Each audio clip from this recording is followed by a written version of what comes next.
তাহলে এর আগের দিন আমরা সার্কুলেটরি সিস্টেম অবধি পড়েছিলাম, মানে ফ্রগের হার্ট, এগুলো আমরা পড়েছিলাম এর আগের দিন এত অবধি। আজকে আমরা যেটা পড়বো সেটা হচ্ছে ফ্রগের excretory system, nervous system, reproductive system, এগুলো আমরা পড়বো আজকে। এইখানে তোমরা হচ্ছে ব্র্যাকেট করো, এই জায়গাটা একটা হেডিং করে দাও, এক্সক্রিটরি সিস্টেম। এখান থেকে এক্সক্রিটরি সিস্টেম এইখানে, আর একটা থার্ড ব্র্যাকেট করে দাও, ঠিক আছে। আর এইখান থেকে আমরা এক্সক্রিটরি সিস্টেমটা পড়বো। তাহলে ফ্রগের এক্সক্রিটরি সিস্টেমের মধ্যে কি কি অর্গান থাকে আর কিভাবে ওটা কাজ করে একটু দেখে নিই। এইটা হচ্ছে মেলদের এক্সক্রিটরি সিস্টেম। মেলটা বলে দিচ্ছি, তারপরে ফিমেলটাও বলে দিব। মেল আর ফিমেলে অ্যাজ সাচ সেরকম কোনো ডিফারেন্স নেই এখানে, যদিও তোমার ক্যাপশনে রিপ্রোডাক্টিভ সিস্টেম লেখা আছে, বাট এর মধ্যে এক্সক্রিটরি সিস্টেম দেওয়া আছে। মেল আর ফিমেলের এক্সক্রিটরি সিস্টেমের মধ্যে অ্যাজ সাচ কোনো ডিফারেন্স নেই, খালি একটা ছোট্ট ডিফারেন্স আছে, বাকি মোটামুটি ঠিকই আছে। তাহলে দেখো আমি একটা দিক দিয়ে দেখাচ্ছি। এই দেখো এইখানে আছে কিডনি, এটাকে ইগনোর করো, টেস্টিসটাকে ইগনোর করো, ঠিক আছে। এইদিকে আছে কিডনি, দুইটা কিডনি দুই দিকে, এই যে কিডনি, কিডনির থেকে বেরোচ্ছে হচ্ছে তোমার ইউরিনোজেনিটাল ট্র্যাক্ট और यूरेटर यूरेटर। এইদিকে আছে হচ্ছে তোমার ইউরিনারি ব্লাডার, এইদিকে আছে ইউরিনারি ব্লাডার। তারপরে হয়ে গেল তোমার ক্লোয়েকা, এইদিকে হয়ে গেল ফ্লোয়েকা, আর এইটা হয়ে গেল ক্লোয়েকাল অ্যাপারচার, আর এগুলো হয়ে গেল ক্লোয়েকাল অ্যাপারচার। এই কয়েকটা হচ্ছে আমাদের এক্সক্রিটরি সিস্টেমের পার্ট তোমার ফ্রগের। এইবার এইখানে একটা গল্প হচ্ছে কি, ফিমেলদেরও আগে দেখে নাও, ফিমেলদেরও দেখে নাও। ফিমেলদেরও এই যে দেখো কিডনি, এই যে দেখো কিডনি, কিডনির থেকে এই যে এরকম করে বেরোচ্ছে ইউরেটার, এই যে দেখো ইউরেটার। আর এইদিকে দেখো ইউরিনারি ব্লাডার, এইদিকে ইউরিনারি ব্লাডার। আর এই যে ক্লোয়েকা, ক্লোয়েকা। আর এইদিকে হয়ে গেল cloacal aperture, cloacal aperture. Same same, male আর ফিমেলের একই। কিডনি যেটা আমরা ক্লাস 10-এ পড়েছি এক্সক্রিশন চ্যাপ্টারে, হিউম্যানের কিডনি যেরকম হয় ওরকমই। Kidney, ureter, urinary bladder. খালি এদের কি থাকে, একটা কমন চেম্বার থাকে ক্লোয়েকা, যেটা আমাদের থাকে না, সেটা তো তোমাদের আগেও বোঝানো হয়েছে। আর ক্লোয়েকাল একটা ফুটো থাকে, যে ফুটোটার নাম হচ্ছে ক্লোয়েকাল অ্যাপারচার, যেখান দিয়ে ওরা সবই বাইরে বের করে, ফিসিস, ইউরিন, স্পার্ম, ওভাম সবই বাইরে বের করে। তো কিন্তু ডিফারেন্সটা কি দেখো, ফিমেল এক্সক্রিটরি সিস্টেমে এই ডাকটাকে ইউরেটার বলা আছে, এই ডাকটাকে ইউরেটার বলা আছে। কিন্তু মেল এক্সক্রিটরি সিস্টেমে এই ইউরেটারটার একটা অন্য নাম দেওয়া আছে, যেটার নাম হচ্ছে ইউরিনোজেনিটাল ডাক্ট। তার কারণ আছে, তার কারণ হচ্ছে এই মেলদের ক্ষেত্রে এই সেম ডাক্ট দিয়ে, এই সেম ডাক্ট দিয়ে কিডনি থেকে ইউরিনও যায়, কিডনি থেকে ইউরিনও যায়। আবার এই টেস্টিস থেকে, টেস্টিসের মধ্যে যে তোমার স্পার্ম তৈরি হচ্ছে, এই স্পার্মটাও এই ইউরিনোজেনিটাল ট্র্যাক্ট দিয়ে যায়, এই স্পার্মও যায় সেম ডাক্ট দিয়ে। এটা আমাদের হিউম্যানের ক্ষেত্রেও কিন্তু এরকম।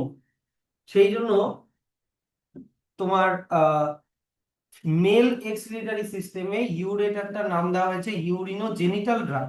ইউরিনো মানে হচ্ছে ইউরিন পাস করবে, ইউরিন পাস করবে। আবার জেনিটাল, জেনিটাল মানে হচ্ছে টেস্টিস, জেনিটাল মানে কি টেস্টিস, টেস্টিস থেকে স্পার্মও পাস করবে, স্পার্মও বাইরে বের হবে এই সেম ডাক্ট দিয়ে। সেই জন্য মেল এক্সক্রিটরি সিস্টেমে ইউরেটারটার নাম দেওয়া হয়েছে ইউরিনো জেনিটাল ডাক্ট। বুঝো কিন্তু, কিন্তু ফিমেল এটার ক্ষেত্রে এটা ইউরিটার, নর্মাল যেটা নাম সেটা ইউরেটার। কেন?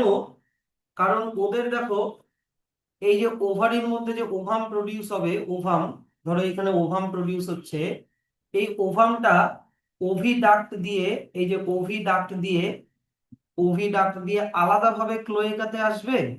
আর কিডনি থেকে ইউরিন, কিডনি থেকে ইউরিন ইউরেটার দিয়ে আলাদাভাবে আসবে, কিডনি থেকে ইউরিন আলাদাভাবে ইউরেটারে দিয়ে আসবে। তো ফিমেল এক্সক্রিটরি সিস্টেমে ইউরেটার আর গ্যামেট পাস করার রাস্তা, ইউরেটার মানে ইউরিন পাস করার রাস্তা, আর ওভিডাক্ট মানে গ্যামেট পাস করার রাস্তা, দুটো সেপারেট, আলাদা আলাদা। সেই জন্য ফিমেলদের ক্ষেত্রে এটার নাম ইউরেটারই বলা আছে। কিন্তু মেলদের ক্ষেত্রে, মেলদের ক্ষেত্রে ইউরিন পাস করার যেটা ডাক্ট, ইউরিনটাও এটা দিয়েই পাস হবে, এই ডাক্টটা দিয়েই পাস হবে। আবার টেস্টিসের মধ্যে যে স্পার্ম তৈরি হচ্ছে মানে গ্যামেট, গ্যামেটও এইটা দিয়েই পাস হবে। তোমার টেস্টিসের মধ্যে, এটা তো কিডনির মধ্যে স্পার্ম লিখে দিলাম, টেস্টিসের মধ্যে যে স্পার্মটা তৈরি হবে, এইখানে যে স্পার্মটা তৈরি হবে, এই স্পার্মটাও এই সেম ডাক্ট দিয়েই, এই সেম ডাক্ট দিয়েই পাস হবে। তাহলে যেহেতু এই একই ডাক্ট দিয়ে ইউরেটারদের মধ্যে দিয়ে ইউরিনও যাচ্ছে, আবার জেনিটালের মানে কি টেস্টিস থেকে স্পার্মও যাচ্ছে, সেই জন্য এটার নাম হচ্ছে ইউরিনো জেনিটাল ডাক্ট। বুঝলা?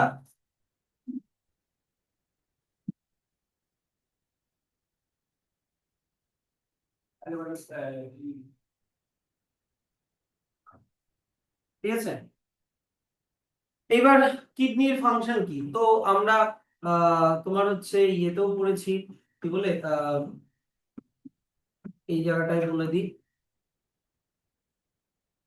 কিডনির মধ্যে তৈরি হবে, কিডনির মধ্যে থাকে কি প্রচুর নেফ্রন, নাকি না? এরকম নেফ্রন থাকে, আর এইরকম ছোট ছোট নেফ্রন থাকে। বড় করেই ড্র করি।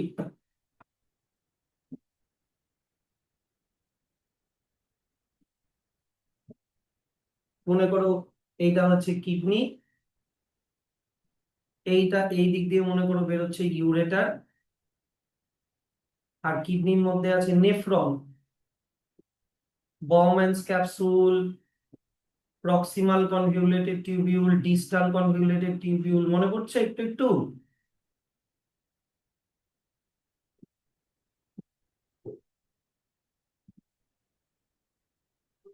খুব সহজ ভাবেই বোঝায়। তাহলে এই নেফ্রন একদিক দিয়ে ইউরিয়া কন্টেইনিং ব্লাড ঢুকবে, একদিক দিয়ে ইউরিয়া কন্টেইনিং ব্লাড ঢুকবে ভিতরে গ্লোমেরুলাস, আর একদিকে ক্লিয়ার বা ব্লাড বের হয়ে যাবে, আর একদিকে ক্লিয়ার ব্লাড এই দিক দিয়ে বের হয়ে যাবে। তারপরে যে ইউরিয়াটা এখানে কালেক্ট হবে, এই গ্লোমেরুলাসের মধ্যে দিয়ে যা যা ইউরিয়া ওয়েস্ট প্রোডাক্ট যা যা কালেক্ট হবে, সেগুলো এই কনভলিউটেড টিউবিউল, হেনরিজ লুপ এখান দিয়ে এখানে জমা হবে, ইউরিন কালেক্টিং ডাক্ট দিয়ে তারপরে চলে আসবে ইউরেটারে, ইউরেটার দিয়ে ইন কেস অফ ফ্রগ তারপরে ওটা কালেক্ট হবে হচ্ছে ইউরিনারি ব্লাডারে, এই যে ইউরিনারি ব্লাডার, আর ইউরিনারি ব্লাডার কিসের মধ্যে ওপেন আছে? ক্লোয়েকা, তারপরে ক্লোয়েকাল অ্যাপারচার দিয়ে বাইরে বেরিয়ে যাবে, তাই কি না? এরকম। তাহলে কিডনির মধ্যে কি আছে? নেফ্রন, যেটা ব্লাডটাকে ফিল্টার করে, নেফ্রন, অর যেটার আরেকটা নাম হচ্ছে ইউরিনিফেরাস টিউবিউল, যেটার আরেকটা নাম হচ্ছে ইউরিনিফেরাস টিউবিউল। বেশি হাবিজাবিতে যাচ্ছি না, কারণ অত ডিটেলে নেই, ক্লাস 10-এ যেরকম ছিল নেফ্রনের স্ট্রাকচার অত নেই, জাস্ট এমনি একটু বলে দিলাম। এইদিকে হয়ে গেল ইউরেটার, ইউরেটার, এইদিকে হয়ে গেল ইউরিনারি ব্লাডার, বইয়ের ছবির মতো করেই আঁকালাম। ইউরিনারি ব্লাডার, এইদিকে হয়ে গেল ক্লোয়েকা, CLOACA, ক্লোয়েকা, আর এইদিকে হয়ে গেল ক্লোয়েকাল অ্যাপারচার, এইদিকে হয়ে গেল ক্লোয়েকাল অ্যাপারচার। তাহলে প্রথমে ইউরিনটা এসে ইউরিনারি ব্লাডারে জমা হবে, ইউরিনারি ব্লাডার যখন ফুল হয়ে যাবে তখন ক্লোয়েকা দিয়ে ক্লোয়েকাল অ্যাপারচার দিয়ে বাইরে বের হয়ে যাবে। As simple as that. তাহলে দেখো এটাই বলা আছে এখানে। এখান থেকে তোমরা থার্ড ব্র্যাকেট করে ফার্স্ট ব্র্যাকেট শুরু করো। ফার্স্ট ব্র্যাকেটটা ক্লোজ করো হচ্ছে তোমার ইউরিনারি ব্লাডার পর্যন্ত, এই যে এত অব্দি। তাহলে এদের এক্সক্রিটরি সিস্টেমে কি আছে? দুটো কিডনি, পেয়ার অফ কিডনিস, দুটো ইউরেটার, একটা ক্লোয়েকা আর একটা ইউরিনারি ব্লাডার। কোথায় আছে কিডনি গুলো? কোথায় আছে? a little posteriorly in the body cavity on both side of vertebral column। মানে ব্যাঙের যে ভার্টিব্রাল কলাম, ধরে নাও এটা ব্যাঙটা, ব্যাঙের যে এটা মনে করো স্কাল, স্কাল থেকে এরকম করে ভার্টিব্রাল কলামটা নিচের দিকে যাচ্ছে। এই ভার্টিব্রাল কলামের দুই সাইডে, পিঠের দিকে দুই সাইডে, এইদিকে একটা কিডনি, এইদিকে একটা কিডনি। এইখানে যদি আমি ক্লোয়েকাটাকে ইমাজিন করি তাহলে অনেকটা এরকম। এইদিকে মনে করো ইউরিনারি ব্লাডার, ব্যাস। তাহলে লিটল পস্টেরিয়রলি মানে একটু পিছনের দিকে, on both side of vertebral column, vertebral column মানে ব্যাকবোনের দুই সাইডে, এটা হচ্ছে ভার্টিব্রাল কলাম, ভার্টিব্রাল কলামের দুই সাইডে। এত অবধি একটা ব্র্যাকেট ক্লোজ করে দাও, ভার্টিব্রাল কলাম পর্যন্ত। এবার কিডনির মধ্যে কি আছে বললাম? কিডনির মধ্যে কি আছে? নেফ্রন, যেটার আর একটা নাম কি? ইউরিনিফেরাস টিউবিউল, যেগুলো হচ্ছে তোমার structural and functional unit of kidney, যার মধ্যে ব্লাডের ফিল্ট্রেশনটা হবে। কিন্তু মেলের ক্ষেত্রে তারপরে চলে আসো ureter. Ureter ureter emerge from kidney in male frog, কিন্তু মেলদের ক্ষেত্রে ইউরেটারটাই ইউরিনও পাস করে, আবার ইউরিনো জেনিটাল, জেনিটাল মানে কি আবার পাস করবে? বলো বলো, সবাই বলো। স্পার্মও পাস করবে। আর তারপরে ওটা চলে আসবে কোথায়? ক্লোয়েকা, ক্লোয়েকাতে চলে আসবে, তারপরে ক্লোয়েকা দিয়ে বাইরে বেরিয়ে যাবে। কিন্তু ফিমেলদের ক্ষেত্রে, ফিমেলদের ক্ষেত্রে ইউরেটার আলাদা। দেখো ইউরেটার এন্ড ওভিডাক্ট, ওভিডাক্ট সেপারেটলি, মানে আলাদা ভাবে ক্লোয়েকাতে ওটা ঢোকে। হয়ে গেল, এত অব্দি ব্র্যাকেট করে দাও। তারপরে কি আছে? Urinary bladder.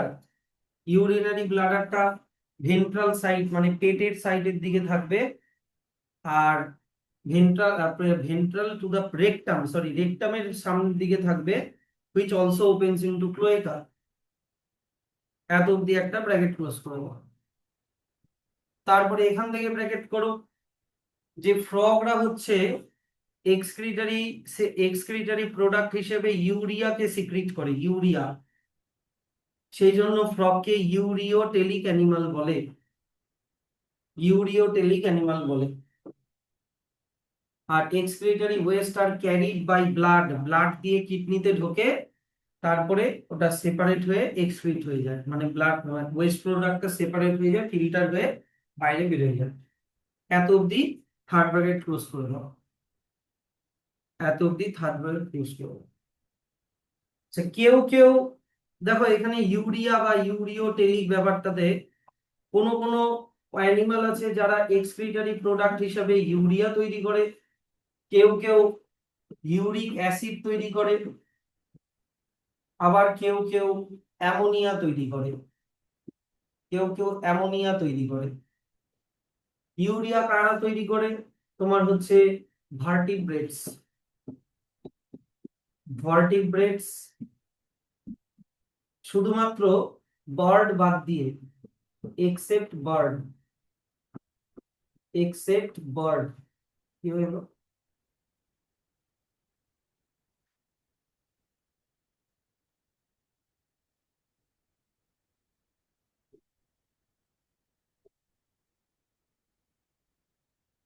কেউ ভুল করে আমার টিভিটার সাথে কানেক্ট করে দিয়েছে, ভুল করে আমার টিভিটার সাথে কানেক্ট করেছে এই পাশে। দেখছো কেমন এত নন টেকনিক্যাল হলে হয়? কোথায় কানেক্ট করছে, কোথায় কানেক্ট করেছে দেখো। তোমার টিভি যে কেউ হ্যাক করে দিবে। হ্যাঁ, টিভিটারও কেমন মানে ইয়েটা কেমন তোমার, সিকিউরিটি প্যাচটা কেমন, যার তার সাথে পেয়ারিং হয়ে যাচ্ছে। ঠিক আছে, এনিওয়ে,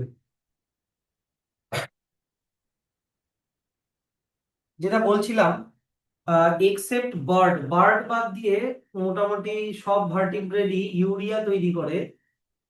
ইউরিক অ্যাসিড তারা কারা তৈরি করে? বার্ডরা তৈরি করে। আর অ্যামোনিয়া কারা তৈরি করে? অ্যাকোয়াটিক অ্যানিমালসরা তৈরি করে। Aquatic animals. ও তাহলে তো এখানে বার্ড অ্যান্ড ফিশ হবে, bird and fish, bird and aquatic animals হবে, কারণ ওরাও ভার্টিব্রেটস হবে। বার্ডস অ্যান্ড অ্যাকোয়াটিক অ্যানিমালস, কারণ তোমার মাছেদেরও ভার্টিব্রাল কলাম থাকে, তাই ওরাও ভার্টিব্রেটস। তাহলে যারা ইউরিয়া প্রডিউস করে তাদেরকে ইউরিওটেলিক বলে, তাদেরকে ইউরিওটেলিক, একটা এল হবে, তাদেরকে ইউরিওটেলিক অর্গানিজম বলে, ইউরিওটেলিক অ্যানিমাল বলে। যারা ইউরিক অ্যাসিড তৈরি করে তাদেরকে ইউরিকোটেলিক অ্যানিমাল বলে, ইউরিকোটেলিক অ্যানিমাল বলে। আর যারা অ্যামোনিয়া প্রডিউস করে তারা অ্যামোনোটেলিক অ্যানিমাল বলে, তাদেরকে অ্যামোনোটেলিক অ্যানিমাল বলে। বুঝলাম? তো এই কারণে হচ্ছে, যেহেতু ফ্রগ ইউরিয়া প্রডিউস করে অ্যাজ এ এক্সক্রিটরি প্রোডাক্ট, সেই জন্য ফ্রগকে ইউরিওটেলিক বলবো। আমরাও ইউরিওটেলিক, হিউম্যানরাও ইউরিওটেলিক। বুঝলাম তো? এইবার চলে আসা হচ্ছে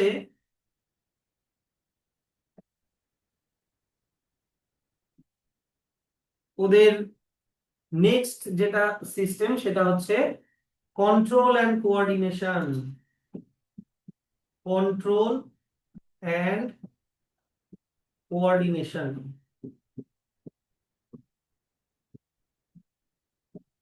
কন্ট্রোল অ্যান্ড কোঅর্ডিনেশন এখান থেকে। তাহলে কন্ট্রোল অ্যান্ড কোঅর্ডিনেশন, ফ্রগ কি দিয়ে কন্ট্রোল অ্যান্ড কোঅর্ডিনেশন করে? ফ্রগের মধ্যেও হিউম্যানের মতো নিউরাল সিস্টেম মানে নার্ভাস নার্ভাস সিস্টেম মানে ব্রেন, আর এন্ডোক্রাইন গ্ল্যান্ড যেখান থেকে হরমোন হরমোন সিক্রিট হয়, দুটোই আছে। ফ্রগেরও দুটোই থাকে, ফ্রগেরও দুটোই থাকে। তাহলে এন্ডোক্রাইন গ্ল্যান্ড দিয়ে তোমার হচ্ছে যে হরমোন সিক্রিট হয়, সেই হরমোনটা কেমিক্যাল কোঅর্ডিনেশন করে। Chemical coordination is achieved by hormones. আর হরমোন কোথা থেকে সিক্রিট হয়? Secreted by endocrine gland. Endocrine gland মানে ডাক্টলেস গ্ল্যান্ড। আমরা এই চ্যাপ্টারে আমরা লাস্টের দিকে পড়বো এন্ডোক্রাইন গ্ল্যান্ডস অফ হিউম্যান। ঠিক আছে?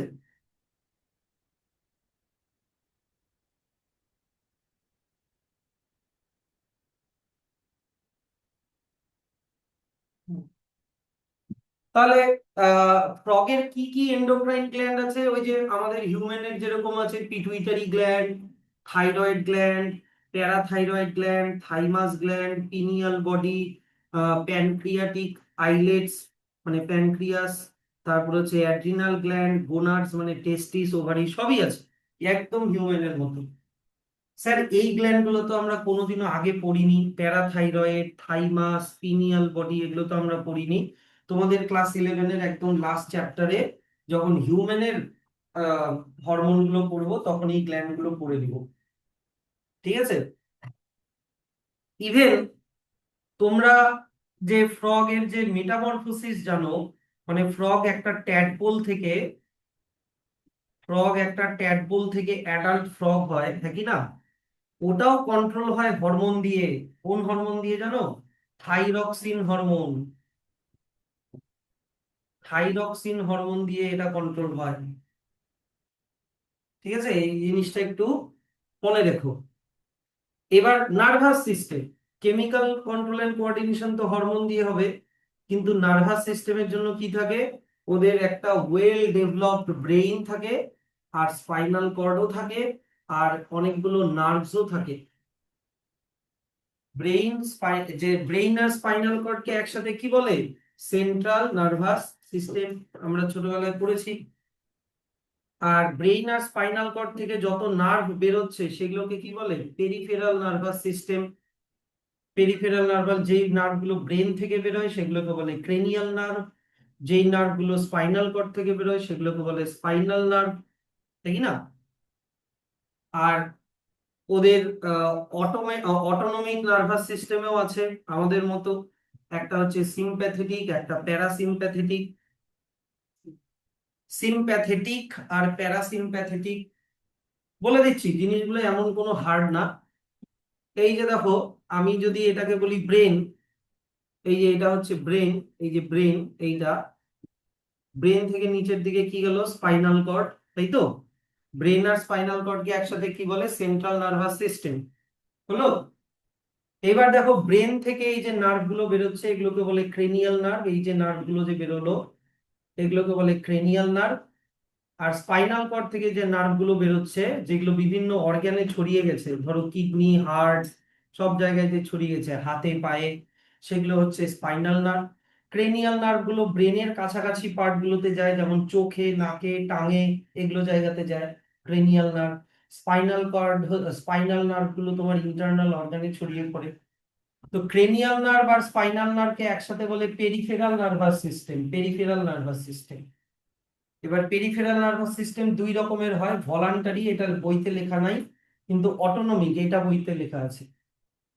ভলান্টারি নার্ভাস সিস্টেম যেই নার্ভাস সিস্টেম কন্ট্রোলে থাকে, যেমন হাত পা নড়ানো, মাথা নড়ানো, তাই না, যেগুলো আন্ডার কন্ট্রোল সেগুলোকে বলে ভলান্টারি। আর অটোনমিক নার্ভাস সিস্টেমের মধ্যে কি বলে? যেগুলো, যে অ্যাকশন গুলো কন্ট্রোলে থাকে না, যেগুলো নিজে নিজেই হয়, যেমন হার্টবিট। হার্টবিট নিজে নিজেই হবে। ডাইজেশন, এগুলো কি আর কন্ট্রোলে আছে? ওগুলো কন্ট্রোলে নেই। তাহলে ওগুলো হচ্ছে অটোনমিক নার্ভাস সিস্টেম। এবার অটোনমিক নার্ভাস সিস্টেম দুটো পার্টে ডিভাইড করা হয়, একটা সিম্প্যাথেটিক, একটা প্যারাসিম্প্যাথেটিক। সিম্প্যাথেটিক প্যারাসিম্প্যাথেটিক তোমার অপোজিট কাজ করে। যেমন সিম্প্যাথেটিক যদি হার্টবিট বাড়ায়, তখন প্যারাসিম্প্যাথেটিক আবার হার্টবিট কমাবে। এইটা হচ্ছে ব্যাপার। সিম্প্যাথেটিক নার্ভাস সিস্টেম যদি ডাইজেস্টিভ জুস সিক্রিট করায়, তাহলে parasympathetic nervous system digestive juice secrete করা বন্ধ করবে। এইটা, আর কিছুই না। তাহলে সেন্ট্রাল নার্ভাস সিস্টেম কি কি বললাম? ব্রেইন আর স্পাইনাল কর্ড দিয়ে সেন্ট্রাল নার্ভাস সিস্টেম। ব্রেন থেকে যে নার্ভ গুলো বেরোচ্ছে ক্রেনিয়াল নার্ভ, সব স্যার কতগুলো থাকে? 12 পেয়ার্স। 12 পেয়ার্স থাকে। আর স্পাইনাল কর্ড থেকে যে নার্ভ গুলো বেরোচ্ছে ওগুলোকে বলে স্পাইনাল নার্ভ, কতগুলো থাকে? 31 পেয়ার্স। আর এই দুটাকে একসাথে কি বলে? Peripheral nervous system. Peripheral nervous system দুটো পার্টে divided, voluntary under our control, আর অটোনমিক অর ইনভলান্টারি, যেটা আমাদের কন্ট্রোলে নেই। এটা আবার দুই রকমের, প্যারাসিম্প্যাথেটিক আর সিম্প্যাথেটিক। এগুলো সম্পর্কে ডিটেইলে আরো আমরা পড়বো, তোমাদের ক্লাস 11-এই একটা চ্যাপ্টার আছে ব্রেনের, চ্যাপ্টারটাতে আরো ডিটেইলে পড়বো। তাহলে এইখানে সবগুলো টার্ম এবার বুঝতে পারবো তো? সেন্ট্রাল নার্ভাস সিস্টেম, ব্রেন, তার ব্র্যাকেটে brain spinal cord, peripheral nervous system ব্র্যাকেটে ক্রেনিয়াল আর spinal nerve, autonomic nervous system ব্র্যাকেটে সিম্প্যাথেটিক, প্যারাসিম্প্যাথেটিক। এই তো। আচ্ছা, ক্রেনিয়াল নার্ভ, আমি এখানে তোমার 12 পেয়ার্স লিখেছি ঠিকই, কিন্তু ফ্রগের, এটা আমার মনে ছিল না, এটা হিউম্যানের 12 পেয়ার্স হয়, ফ্রগের 10 পেয়ার্স হয়। ফ্রগের 10 পেয়ার্স অফ ক্রেনিয়াল নার্ভ বেরোয়। দেখো তারপরের, এখান থেকে ব্র্যাকেট করো, এখান থেকে আবার লেখা আছে যে ক্রেনিয়াল নার্ভ কতগুলো। এই যে দেখো লেখা আছে ক্রেনিয়াল নার্ভ কতগুলো? 10 পেয়ার্স। কোথার থেকে বেরোচ্ছে? Arising from brain. ব্রেন থেকে বেরোচ্ছে। তোমাদেরকে ক্রেনিয়াল নার্ভ গুলো দেখিয়ে দিচ্ছি। এই যে দেখো, এটা হচ্ছে ওদের ব্রেন, এইটা হচ্ছে ওদের ব্রেন। ব্রেনের এটা হচ্ছে ডর্সাল ভিউ, মানে পিছন সাইডটা, আর এটা ভেন্ট্রাল ভিউ, মানে সামনের সাইড। তো ডর্সাল ভিউতে দেখো, এই যে দেখো এখান দিয়ে কিছু নার্ভ বেরোচ্ছে, এই যে এইখান দিয়ে, দেখি না, এরকম করে অনেক নার্ভ বেরোয়। আরো যদি ভালো একটা ভিউ দেখতে চাও, হ্যাঁ এই ভিউটা আরো ভালো আছে। এই যে এটা হচ্ছে ওদের ব্রেন, দেখো চোখ, চোখটা বোঝা যাচ্ছে। এই যে মাঝখানে যে বডিটা গোটাটা দেখতে পাচ্ছ, এটা হচ্ছে ওদের ব্রেন। ওদের ব্রেনটা আমাদের মতো ওরকম টাইপের দেখতে হয় না, একটু অন্যরকম হয়। এই যে দেখো এখান দিয়ে বেরোচ্ছে একটা, দুইটা, তিনটা, চার, পাঁচ, ছয়, সাত, আট, নয়, 10, total 10 pairs of nerve brain থেকে বেরোচ্ছে। এগুলোই হচ্ছে তোমার ক্রেনিয়াল নার্ভ, এগুলোই হচ্ছে ক্রেনিয়াল নার্ভ। কোনোটা মনে করো চোখে চলে গেছে, কোনোটা নাকে চলে গেছে, বুঝলা, কোনোটা টাঙে চলে গেছে, কোনোটা মনে করো ইয়ারে চলে গেছে। ইয়ার, এই যে ওদের ইয়ারটার নাম কি, টিম্প্যানাম, মনে পড়ছে? এগুলো হচ্ছে ওদের ক্রেনিয়াল নার্ভস গুলো। আর স্পাইনাল নার্ভ কোথায়? স্পাইনাল নার্ভ হচ্ছে দেখো নিচের দিকে, নিচের দিকে যে স্পাইনাল কর্ডটা চলে গেছে, স্পাইনাল নার্ভ তোমাদেরকে এইখানটাতে দেখাতে পারবো। না, এখানেও নেই স্পাইনাল নার্ভ। এটা মানে ধরো নিচের দিকে এরকম করে স্পাইনাল কর্ডটা চলে গেছে, এই স্পাইনাল কর্ড থেকে যে নার্ভ গুলো বেরিয়েছে, যেগুলো আশেপাশের অর্গান গুলোতে ছড়িয়ে গেছে, এগুলো হচ্ছে স্পাইনাল নার্ভ, বুঝলা? তাহলে দেখো, দেখে নিই এই জায়গাটাতে কি লেখা আছে। এবার brain is enclosed in a brainy box called, sorry, bony structure called brain box or cranium, মানে স্কাল। দেখছো? ওই বেটা,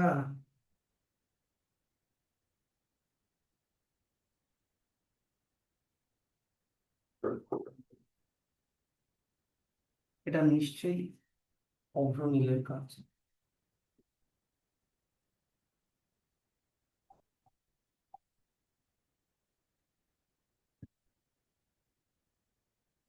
তাহলে দেখো, ওদের স্কালটা দেখতে এই যে এইরকম হয়, এই যে এইরকম হয় হচ্ছে ওদের স্কালটা দেখতে, এইরকম।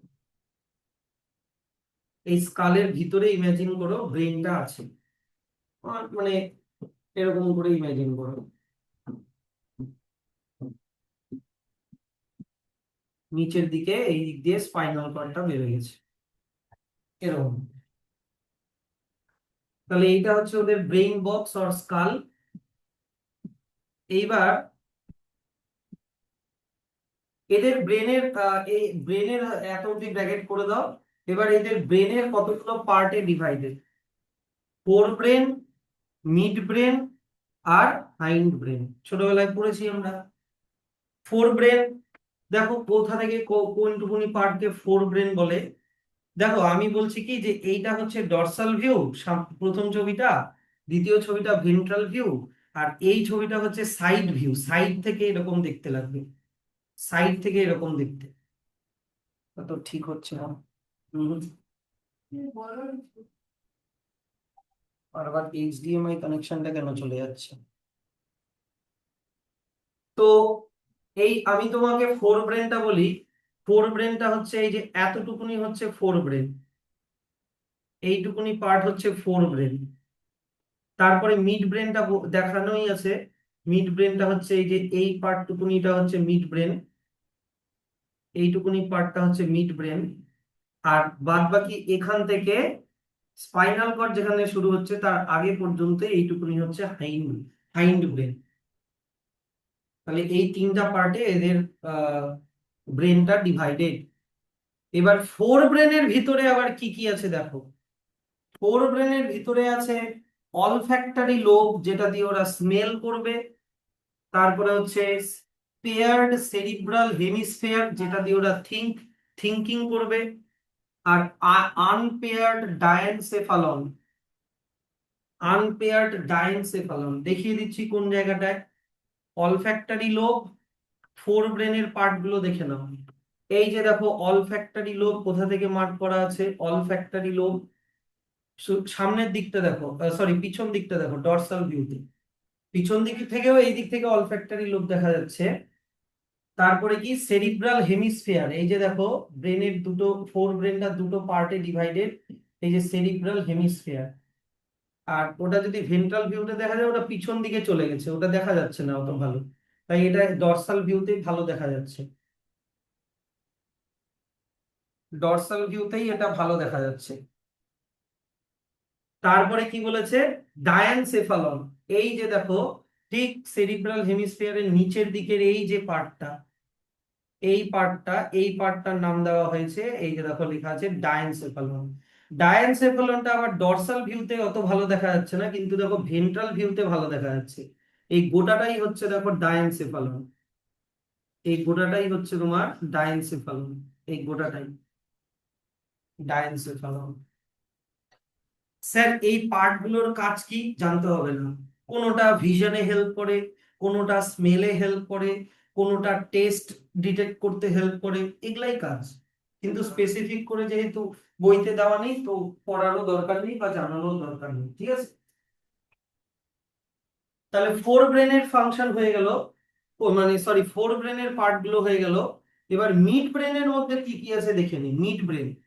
মিড ব্রেনের মধ্যে আছে অপটিক লোব, তাও আবার পেয়ার মানে দুটো। এই যে দেখো মিড ব্রেন, এই যে দেখো মিড ব্রেনের এই জায়গাটাতে, এই যে দেখো এইখান, এটা হচ্ছে মিড ব্রেন, এই যে মিড ব্রেন, এই যে হচ্ছে অপটিক লোব। অপটিক লোব মানে এটা চোখে চলে যাবে, চোখ দিয়ে, চোখের সাথে কানেক্টেড, এটা ভিশনে হেল্প করে অপটিক লোব। আর হাইন্ড ব্রেনে কি আছে, হাইন্ড ব্রেনে কি আছে মানে পিছনের পার্টটাতে কি আছে, তোমার হচ্ছে সেরিবেলাম, যেটা ব্যালেন্সিং এ হেল্প করবে, ছোটবেলায় পড়েছিলাম। মেডুলা অবলাঙ্গাটা, যেটা অটোনমিক নার্ভাস সিস্টেমকে কন্ট্রোল করবে, ইনভলান্টারি অ্যাকশন গুলোকে, যেমন হার্টবিট, ডাইজেশন, ওগুলো, রেসপিরেশন, এগুলো। সেরিবেলাম আর মেডুলা অবলাঙ্গাটা, এই যে দেখে নাও সেরিবেলাম কোন জায়গাটা, এই যে ঠিক তোমার মিড ব্রেনের ঠিক নিচে এইটুকুনি পার্টটা, এই পার্টটা, এই পার্টটার নাম দেওয়া হয়েছে সেরিবেলাম। আর তার নিচের এই যে পার্টটা, এই সেরিবেলামের নিচের পার্টটা, এটা দেওয়া হয়েছে মেডুলা অবলাঙ্গাটা, এটা দেওয়া হয়েছে মেডুলা অবলাঙ্গাটা। তাহলে আমরা কি কি দেখলাম, এই যে দেখে নাও একবার, এইখান থেকে এত অবধি ফোর ব্রেন, তোমাদের সিলেবাসে আছে অলফ্যাক্টরি লোব, সেরিব্রাল হেমিস্ফিয়ার আর ডায়ানসেফালন। পিনিয়াল গ্ল্যান্ড নেই, অলফ্যাক্টরি ট্র্যাক নেই, এগুলো বাদ দাও, এটা বাদ দাও, এটা বাদ দাও। এইদিকে আছে মিড ব্রেনের মধ্যে আছে শুধু অপটিক লোব, মিড ব্রেনের মধ্যে আছে শুধু অপটিক লোব। আর হাইন্ড ব্রেন, হাইন্ড ব্রেনের মধ্যে আছে হচ্ছে তোমার সেরিবেলাম আর মেডুলা অবলাঙ্গাটা, এইটাকে বাদ দাও। এই তিনটা পার্টে divided, dorsal view ventral view দুটা দিয়েই দেখিয়ে দিলাম, এগুলো ছবি এনসিইআরটি তে পাওয়া না, তাই এখান থেকে ভালো করে বুঝে নেওয়াই ভালো। যদি সাইড ভিউ দেখাই, সাইড ভিউ, এই যে দেখে নাও সাইড ভিউ, সাইড ভিউতে এই যে ফোর ব্রেনের মধ্যে আছে, এই যে দেখো সেরিব্রাল হেমিস্ফিয়ার, এটা একটা সাইডে। তারপরে এই যে দেখে নাও ডায়েনসেফালন দেখা যাচ্ছে, এই যে দেখো দেখা যাচ্ছে অলফ্যাক্টরি লোব বা অলফ্যাক্টরি বাল্ব। মিড ব্রেনের এইটা কি, অপটিক, অপটিক সেন্টার, অপটিক জায়গাটা। তারপরে এই যে সবুজ কালারের জায়গাটা দেখা যাচ্ছে, এটা চলে আসলো হাইন্ড ব্রেনের মধ্যে, এই যে সবুজ কালারের জায়গাটা এটা সেরিবেলাম, আর এই পার্টটা হচ্ছে তোমার মেডুলা বা মেডুলা অবলাঙ্গা। বুঝতে পারলাম?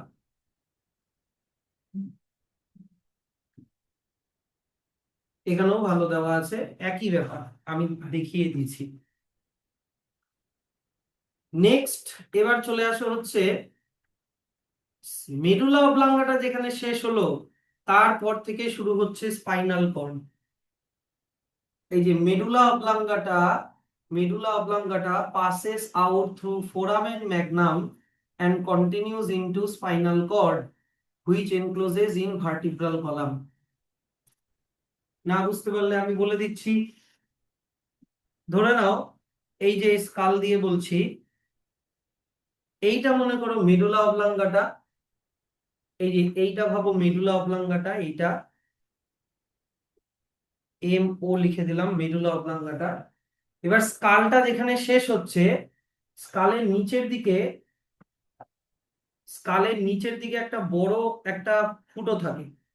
এই যে দেখো, এই যে ফুটোটা, এইটার নাম হচ্ছে ফোরামেন ম্যাগনাম। আর এই ফোরামেন ম্যাগনামের সাথে তারপর থেকে শুরু হয়েছে ভার্টিব্রাল কলাম, মানে ব্যাকবোনটা শুরু হয়েছে। এই যে এরকম করে ব্যাকবোনটা শুরু হয়েছে।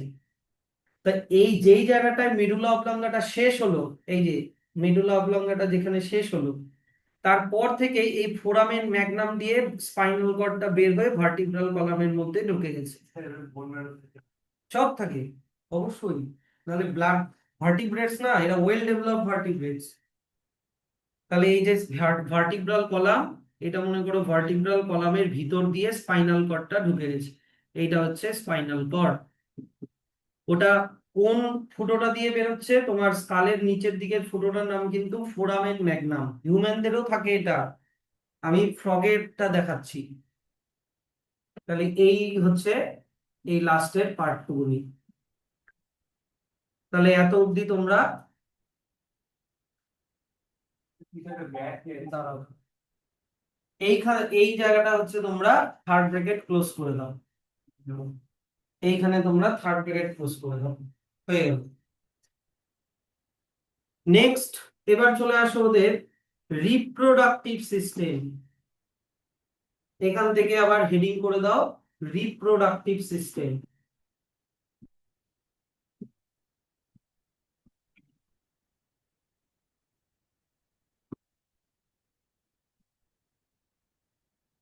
রিপ্রোডাক্টিভ সিস্টেম, এখান থেকে আহ ও না, সরি সরি সরি, এই ভুল হয়ে গেল, এখনো তো শেষই হয়নি গো। Sorry sorry sorry, reproductive system নিচে আছে। আচ্ছা, ফ্রগের আগে সেন্স অর্গান গুলো দেখে নিই। সেন্স অর্গান গুলো, ফ্রগের টাচ সেন্সরি অর্গান আছে যেগুলোকে বলে সেন্সরি প্যাপিলি, এগুলো স্কিনের উপরে থাকে। টেস্টের জন্য আছে টেস্ট বাড, যেগুলো টাঙে থাকে। স্মেলের জন্য আছে নেজাল এপিথেলিয়াম, যেগুলো নোজের মধ্যে থাকে। ভিশনের জন্য ভিশন সেন্সরি অর্গান আছে আইজ এর মধ্যে। আর হেয়ারিং এর জন্য আমরা জানি কি থাকে ওদের, টিম্প্যানাম, যেটাই ওদের ইয়ার। আর একটা থাকে ইন্টারনাল ইয়ার, টিম্প্যানামের ভিতরের দিকে। এবার এগুলোর মধ্যে দেখো, এগুলোর মধ্যে আই আর ইন্টারনাল ইয়ারটা হচ্ছে ওয়েল অর্গানাইজড, খুব ভালো করে তৈরি, ওয়েল অর্গানাইজড স্ট্রাকচার। আর বাদ বাকি যেগুলো আছে, তোমার স্মেল, তারপরে হচ্ছে তোমার এদিকে টেস্ট, টাচ, এগুলো শুধু সেল দিয়ে তৈরি, সেলুলার এগ্রিগেশন দিয়ে তৈরি, শুধু সেলের গ্রুপস থাকে। রেস্ট আর cellular aggregation around nerve endings. এবার আই, আইটা হচ্ছে ওদের সিঙ্গেল, তোমার সিম্পল আই, আমাদের মতো। যেটা থাকে হচ্ছে স্কালের দুই দিকে চোখের কোটর, চোখের কোটরকে অরবিট বলে। Situated in the orbit in skull, চোখের কোটরের মধ্যে ঢোকানো থাকে। ওদের আইটা হচ্ছে সিম্পল আই, যেটা সিঙ্গেল ইউনিট, ওয়ান ইউনিট দিয়েই তৈরি। সিম্পল আই কথাটার মানে হচ্ছে যারা একটা চোখ দিয়ে একটাই ইমেজ বানাতে পারে, সেগুলোকে সিম্পল আই বলে। যেমন আমরা, স্যার একটা চোখ দিয়ে অনেকগুলো ইমেজ আবার বানায় নাকি? হ্যাঁ, যেমন মনে করো আহ ফ্লাই, বাটারফ্লাই, ইনসেক্ট, ওরা কিন্তু ওদের কম্পাউন্ড আই, ওরা পিক্সেলে তৈরি করে। পিক্সেলে তৈরি করে গোটাটাকে ব্রেনে পাঠিয়ে 360 ডিগ্রি ইমেজ তৈরি করে, ওটা কম্পাউন্ড আই। সেটা তোমাদেরকে মনে হয় ইয়েতে দেখিয়েছিলাম, ওই বায়োলজিক্যাল ক্লাসিফিকেশনে যখন আর্থ্রোপোডা পড়িয়েছিলাম, তখন মনে হয় মাছির চোখের একটা ছবি দেখিয়েছিলাম। ছোট ছোট ছোট ছোট সেক্টর পিক্সেল থাকে, ওটা কম্পাউন্ড আই, কিন্তু আমাদের সিম্পল আই। আচ্ছা, এবার এক্সটার্নাল ইয়ার বলে কিছু থাকে না, এই যে আমাদের যেরকম কানের লতি সেরকম কিছু থাকে না। ওদের কি থাকে? শুধুমাত্র একটা টিম্প্যানাম থাকে। আর ওদের ইয়ার দিয়ে কি করে? অবশ্যই হেয়ারিং করে আর ব্যালেন্সিং করে, ইকুইলিব্রিয়াম, বডি ব্যালেন্সকে মেনটেন করে। কানের ভিতরে একটা ফ্লুইড থাকে, ওই ফ্লুইডটা দিয়ে ওরা হচ্ছে বডি ব্যালেন্স করে। এগুলো হচ্ছে ওদের সেন্স অর্গান হয়ে গেল। এবার এইখান থেকে করা হচ্ছে রিপ্রোডাক্টিভ সিস্টেম, এখান থেকে করা হচ্ছে রিপ্রোডাক্টিভ সিস্টেম।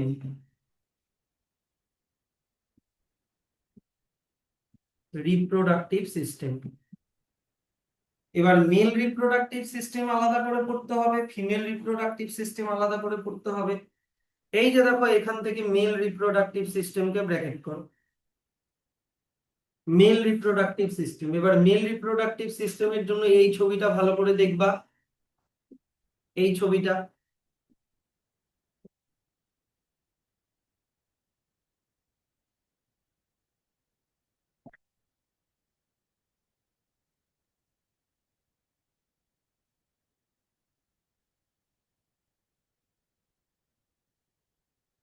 আমি তোমাদেরকে বলবো কি, আমি বলবো কি এই সাইডটা ভালো করে দেখো, তোমার এই দিকটা ভালো করে দেখো, এই দিকটা অত দেখতে হবে না, এই দিকে অতগুলো পার্টস নেই বইতে যা যা লেখা আছে।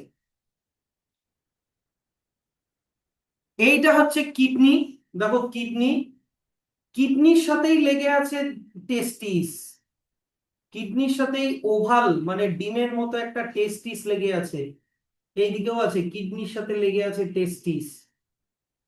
কিন্তু স্যার টেস্টিসটা কিডনির সাথে কিভাবে লেগে আছে? ওটা একটা মেমব্রেন দিয়ে লেগে থাকে, এই টেস্টিসটা কিডনির সাথে একটা মেমব্রেন দিয়ে লেগে থাকে। এই মেমব্রেনটাকে এইভাবেই ড্র করি, দাঁড়াও।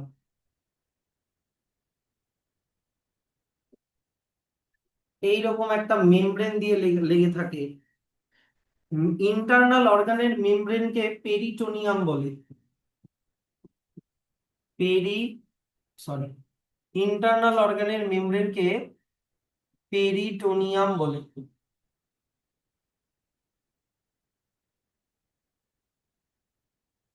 পেরিটোনিয়াম। তো টেস্টিসের পেরিটোনিয়ামটার নাম হচ্ছে মেসরকিয়াম,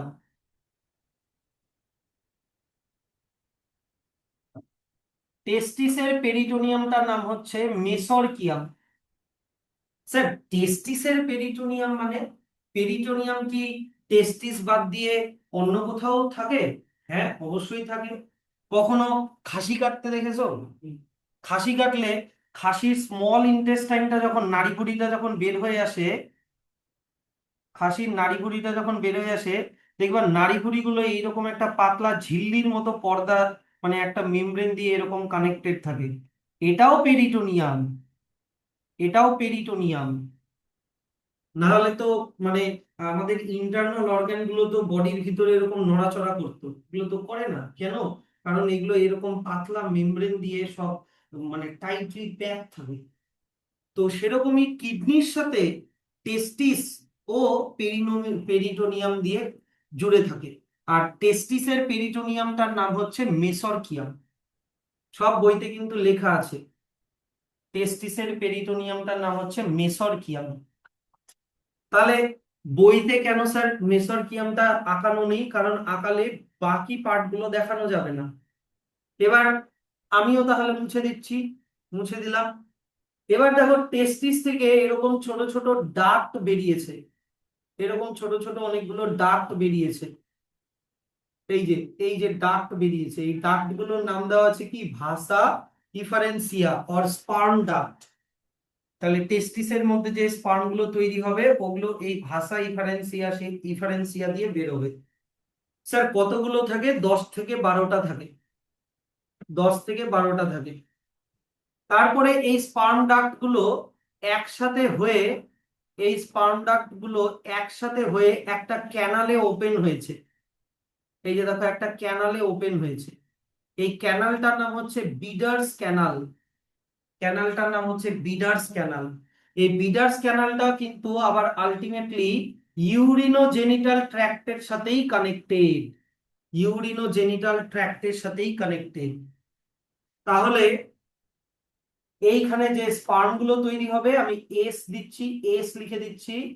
এই স্পার্ম গুলো তোমার টেস্টিস দিয়ে ভাসা ইফারেন্সিয়া দিয়ে বিডার্স ক্যানালে ঢুকবে, বিডার্স ক্যানাল দিয়ে তারপরে ইউরিনোজেনিটাল ট্র্যাক্টে ঢুকবে। আবার কিডনির মধ্যে কি তৈরি হচ্ছে? ইউরিন, ইউ লিখে দিচ্ছি, ওই ইউরিনও তোমার ইউরিনো জেনিটাল ট্র্যাক্টে ঢুকবে। তাই আমি শুরুতেই বলেছি ওদের ইউরেটারকে ইউরেটার বলে না, মেলদের ক্ষেত্রে ইউরেটারকে কি বলে, ইউরিনো জেনিটাল ট্র্যাক্ট। কারণ এখান দিয়ে ইউরিনও বেরোচ্ছে, আবার এদিক দিয়ে স্পার্মও বেরোচ্ছে। সেম, এটা মেলদের ক্ষেত্রেই হয়। তারপরে এই স্পার্ম গুলো কোথায় চলে আসবে? স্পার্ম গুলো অবশ্যই চলে আসবে ক্লোয়েকা, আর ক্লোয়েকা দিয়ে এই স্পার্ম গুলো ক্লোয়েকাল অ্যাপারচার দিয়ে বাইরে বেরোয় আসবে। কি বুঝতে পারলা তো? এর মধ্যে এত বড় বেশি কিছু অত নাই। তাহলে দেখো মেল রিপ্রোডাক্টিভ সিস্টেম, এই যে ইয়েলো কালারের ওভয়েড মানে ডিমের মতো টেস্টিস, যেটা কি অ্যাডহেয়ার মানে কি লেগে থাকে কোথায়? Upper part of the kidney. কি দিয়ে লেগে থাকে? Double fold of peritoneum. আর টেস্টিসের পেরিটোনিয়ামটার নাম কি? মেসরকিয়াম। তারপরে টেস্টিস থেকে কি বেরিয়েছে? ভাসা এফারেনশিয়া, কতগুলো বেরিয়েছে? 10 থেকে 12টা। তারপরে বেরিয়ে ওগুলো কিসের সাথে কানেক্টেড? বিডার্স ক্যানালের সাথে কানেক্টেড। বিডার্স বিডার্স ক্যানালের সাথে কানেক্টেড, যে enter kidneys on their side and open into breeders canal. তারপরে বিডার্স ক্যানাল থেকে ওটা কোথায় যাবে? ইউরিনোজেনিটাল ট্র্যাক্ট, এই যে কমিউনিকেটস উইথ ইউরিনোজেনিটাল ডাক্ট। তারপরে ওটা চলে যাবে ক্লোয়েকা, তারপরে ক্লোয়েকা দিয়ে ওটা বাইরে বেরিয়ে আসবে। ক্লোয়েকা তোমাদেরকে আগেও বলেছি, ক্লোয়েকা কি একটা স্মল মিডিয়ান চেম্বার, যেখান দিয়ে ওরা ফিকাল ম্যাটারকেও বাইরে বের করে, ইউরিনকেও বাইরে বের করে, স্পার্মকেও বাইরে বের করে। এটা তোমাদেরকে আগেই বোঝানো হয়েছে। সোজা। এবার চলে আসো ফিমেল রিপ্রোডাক্টিভ সিস্টেম। এই যে ফিমেল রিপ্রোডাক্টিভ সিস্টেম, দেখো ফিমেল রিপ্রোডাক্টিভ সিস্টেমটা যেভাবে আঁকানো আছে না, এটা কি হিসাবে আঁকানো বলতো? যে একটা ব্যাংকে কেটেছে, কেটে ওর ফিমেল রিপ্রোডাক্টিভ সিস্টেমটাকে এমনি মানে খুলে দেখিয়েছে, কিন্তু অ্যাকচুয়ালি সিচুয়েশনটা এরকম থাকে না।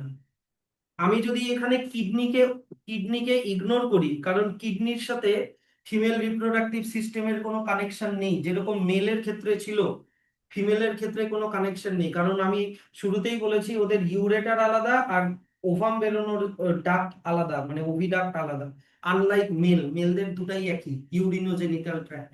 তো আমি কিডনিকে যদি ইগনোর করি, এইটা হচ্ছে ওভারি। ওদের ওভারিটা কেমন পিকুলিয়ার ধরনের হয়। এটা হচ্ছে ওভারি। স্যার ওভারিটা কি এরকমই ঝুলে থাকে নাকি কিডনির সাথে অ্যাটাচ থাকে? না, কিডনির সাথে অ্যাটাচ থাকে না, ঝুলেও থাকে না, পেরিটোনিয়াম দিয়ে বডি ওয়ালের সাথে লেগে থাকে। ওই যে পেরিটোনিয়াম যে তোমাদেরকে পড়ালাম। তারপরে এই কিডনির সরি ওভারি, এই ওভারির কাছেই থাকে একটা ওভিডাক্টাল ফানেল। এই যে এটা ওভিডাক্টাল ফানেল, যেই ওভিডাক্টাল ফানেলটা এখানে উপরে করে দিয়েছে। না, উপরে থাকে না, এটা থাকে, উপরে থাকলেও ওটা ওভারির দিকে মুখ করে থাকতে হবে। না হলে তো ওভামটা কোথায় যাবে? এখান থেকে ওভামটা তো ওভিডাক্টের মধ্যেই যেতে হবে না। ব্যাপারটা হচ্ছে ওটা। তারপরে এইখান দিয়ে চলে আসলো ওভিডাক্ট, অবশ্যই। আর ওভিডাক্ট কোথায় ওপেন হবে? অবশ্যই ক্লোয়েকা, এই যে ক্লোয়েকা। আর ক্লোয়েকাটা এটা হচ্ছে ক্লোয়েকাল অ্যাপারচার। এই তো। তো ওভারির মধ্যে কি তৈরি হবে? প্রচুর এগ বা ওভাম তৈরি হয়, প্রচুর তৈরি হয়। সেটা ওভিডাক্টাল ফানেলে যাবে, যেটার নাম হচ্ছে ওভিডাক্টাল ফানেল থেকে, তারপরে ওটা ওভিডাক্টের মধ্যে যাবে, ওভিডাক্ট থেকে ক্লোয়েকাতে আসবে, তারপরে ক্লোয়েকাল অ্যাপারচার দিয়ে বের হয়ে যাবে।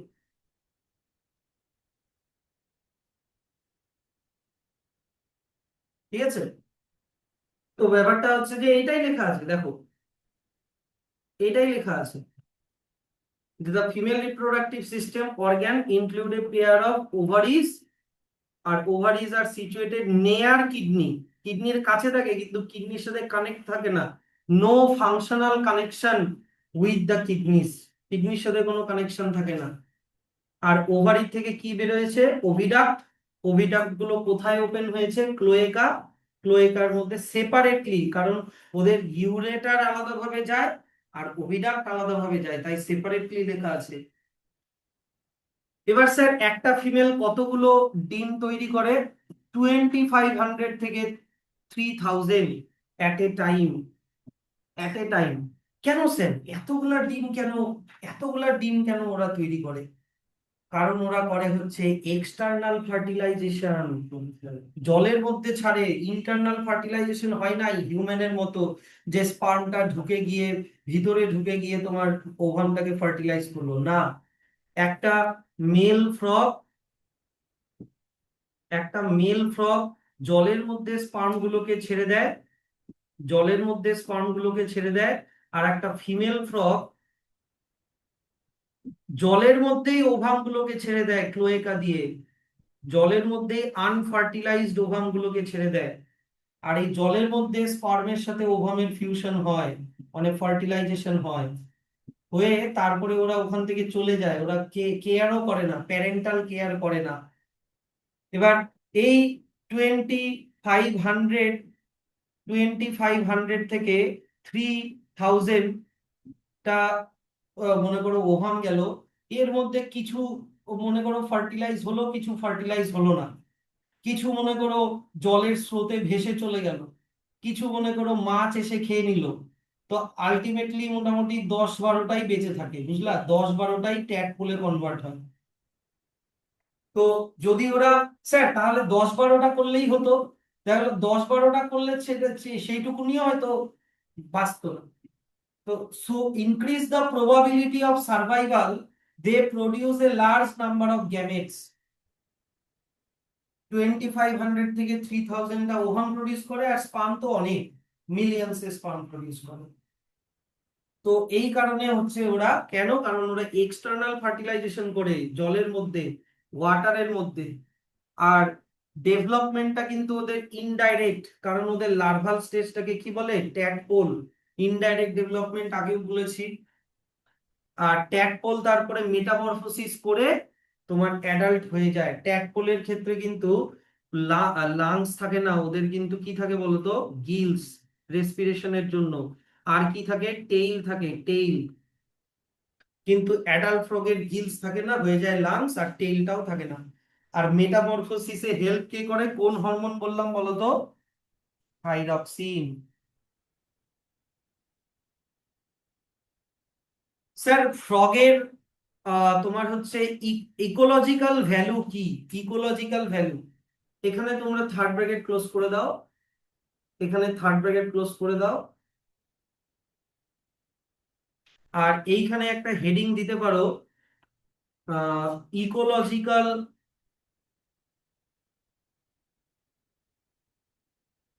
Or environmental significance.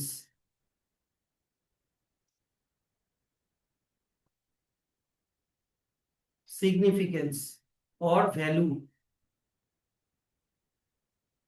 Frog obviously beneficial for mankind, আমাদের জন্য অনেক উপকারী। কেন? কারণ they eat insects and protect the crop. ইনসেক্টদেরকে খেয়ে নেয়, ক্রপদেরকে বাঁচায়। তাছাড়া মেনটেন ইকোলজিক্যাল ব্যালেন্স। যদি ফ্রগ মারা যায় তাহলে ইনসেক্ট এত বেড়ে যাবে, তখন ক্রপ সব শেষ হয়ে যাবে, অনেক ডিজিজ ছড়াবে, যেরকম ম্যালেরিয়া। কারণ ফ্রগ মশাকেও, মশাও খেয়ে নেয়, মশার লার্ভাকেও খেয়ে নেয়। Because they serve as an important link of food chain and food web in ecosystem. Food chain তো তোমরা পড়েছো ছোটবেলায়, যে গ্রাস, গ্রাসকে খাচ্ছে গ্রাস হপার, থাকি না, গ্রাস হপারকে খাচ্ছে ফ্রগ, ফ্রগকে খাচ্ছে স্নেক, স্নেককে খাচ্ছে হক, তাই না? তো এখানে মাঝখানে তুমি ফ্রগকে আউট করে দাও, তো স্নেক তো মরবেই, হক তো মরবেই। তখন কি গ্রাস হপার মানে ইনসেক্টের অ্যামাউন্ট এত বেড়ে যাবে যে ওরা সব ঘাস খেয়ে নিবে, আর তখন গ্রাস হপারও মরে যাবে, সবই মরে যাবে। সবই তো ইন্টারকানেক্টেড। গ্রাসহপার বেড়ে গেল মানে ওরাই বেঁচে থাকবে তা না, ওদের নাম্বার বেড়ে গেলে তো ওরা সব ঘাসও খেয়ে নিবে, তখন ঘাসও সব শেষ, তখন ওরাও শেষ। তাহলে এই ব্যালেন্সটাকে মেনটেন করে ফ্রগ। সেই জন্যই তো এখন কলেজের আর স্কুলের প্র্যাকটিক্যাল থেকে ফ্রগের ডিসেকশন সরিয়ে দেওয়া হয়েছে, ফ্রগ আর্থওয়ার্মের ডিসেকশন সরিয়ে দেওয়া হয়েছে। হ্যাঁ, আগে হচ্ছে হাই স্কুলে ছিল, তোমাদের ছিল ফ্রগকে কাটা, তারপরে ওটা বাদ দিল, তারপরে ওটা কলেজে ছিল, কলেজেও বাদ দিয়ে দিল, এখন কলেজেও নেই, এখন শুধু থিওরিটিক্যালি পড়তে হবে। কারণ এই ডিসেকশনের জন্য প্রচুর ফ্রগ মারা যাচ্ছিল, অনেক ফ্রগকে স্যাক্রিফাইস করতে হচ্ছিল। আর অনেক কান্ট্রিতে আবার ফ্রগের মাস্কিউলার লেগকে ফুড হিসাবেও খাওয়া হয়। তোমার হচ্ছে কি লেগ পিস। ঠিক আছে, চলো, কমপ্লিট।